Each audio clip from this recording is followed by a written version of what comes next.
Application of laws of logarithm and numerical calculations. अब देखिए हमारे पास सामने जो इक्वेशन है पी वी पर N is equal to C, ठीक है। पी जो है प्रेशर है, वी वॉल्यूम है और सी कांस्टेंट है। हम देखते हैं इसको किस तरह से सॉल्व करते हैं। यहाँ पे हमें गिवन वैल्यूज के लिए सी कांस्टेंट फाइंड आउट करना है। अब सी हमारे पास है, C is equal to P V पर एन, ठीक है।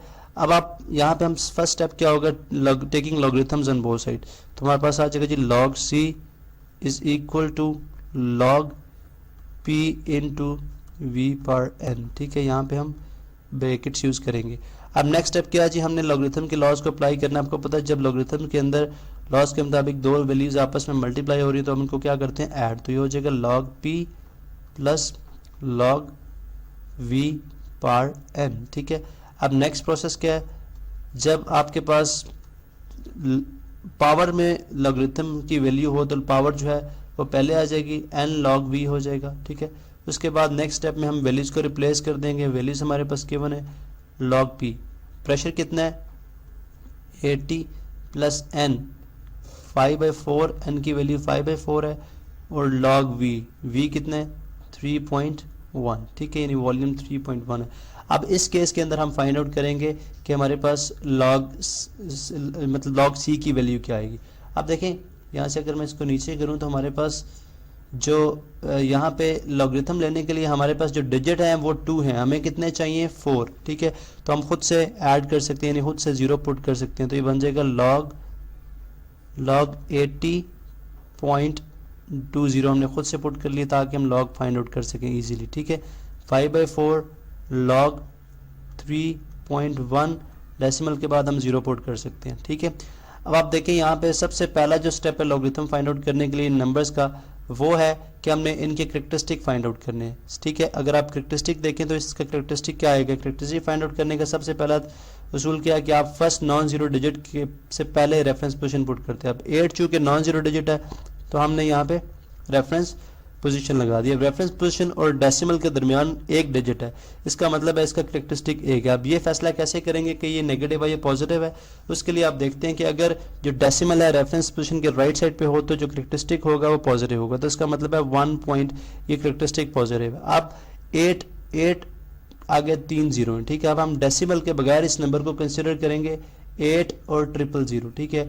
और फर्स्ट 2 डिजिट चूंकि जो है नंबर को रिप्रेजेंट करते हैं तो इसका मतलब है हम लॉगरिथम टेबल में चले जाएंगे, बुक के पीछे गिवन है और उसके अंदर 0 कॉलम के अंदर 80 की वैल्यू चेक करेंगे। अब आगे 0 है और 0 का डिफरेंस नहीं होता, इसलिए हमें यहाँ पे सिर्फ 80 की वैल्यू देखनी है कॉलम 0 के अंदर, ठीक है। जो कि है अगर आप देखें तो आपको मिलेगी 9031, ठीक है। उसके बाद प्लस 5/4 एज इट इज आ जाएगा। उसी तरह फिर लॉग 3.10, इसके अंदर भी हम सबसे पहले कैरेक्टरिस्टिक फाइंड आउट करेंगे। अब कैरेक्टरिस्टिक के लिए हम फर्स्ट नॉन जीरो डिजिट के बाद रेफरेंस पोजीशन लगाएंगे। अब रेफरेंस पोजीशन और डिजिट के अंदर अगर आप डेसिमल के अंदर देखें अगर आप तो 0 डिजिट है, यानी कोई डिजिट भी नहीं है, तो इसलिए इस केस में इसका जो कैरेक्टरिस्टिक होगा वो कितना होगा 0। यहाँ पे हम ब्रैकेट पुट कर देते हैं 0 पॉइंट। अब अगला नंबर जो हमारे पास वो कितना है 3100, यानी कि 31 की वैल्यू हम लॉगरिथम टेबल के अंदर कॉलम 0 के अंदर देखेंगे, ठीक है। अब 31 की वैल्यू कॉलम 0 के अंदर जो है वो गिवन है, वो है जी 4914, ठीक है, 4914, ठीक है।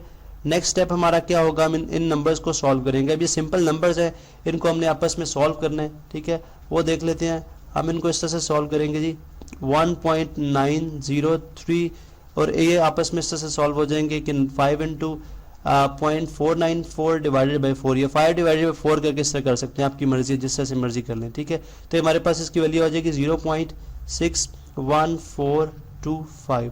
अब हम दोनों को ऐड करेंगे तो हमारे पास ये जो वैल्यू आएगी आ जाएगी जी 2.51735। अब याद रहे कि ये थ्रू आउट जो है ये क्या है, लॉग सी है, ये लॉग सी हमारे पास चल रहा है।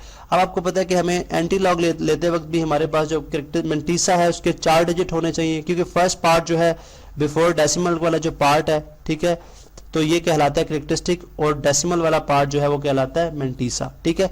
अब हमें मेंटीसा के अंदर हमारे पास 5 डिजिट है तो हम इसको राउंड ऑफ कर लेते हैं। राउंड ऑफ करने का क्या मेथड है, आपको याद है कि अगर लास्ट डिजिट जो हम ड्रॉप करने जा रहे हैं अगर वो 5 हो तो हम पिछला नंबर देखते हैं, अगर वो इवन होगा तो हम 5 को विदाउट एडिंग, यानी बगैर कोई नंबर ऐड किए सेकंड लास्ट नंबर के अंदर 5 को रिमूव कर देंगे। लेकिन अगर पिछला नंबर जो है वो ऑड हो तो हम पिछले नंबर में 5 को रिमूव करने के बाद पिछले नंबर में 1 ऐड करेंगे। अब चूंकि ये 3 ऑड है तो हम इसके अंदर 1 ऐड करेंगे तो बन जाएगा 4। तो 2.5174 ये हमारे पास क्या है जी, log c। अब हमने चूंकि c मालूम करना है तो c मालूम करने के लिए हमें इन दोनों साइड पे एंटी लॉग लेना पड़ेगा।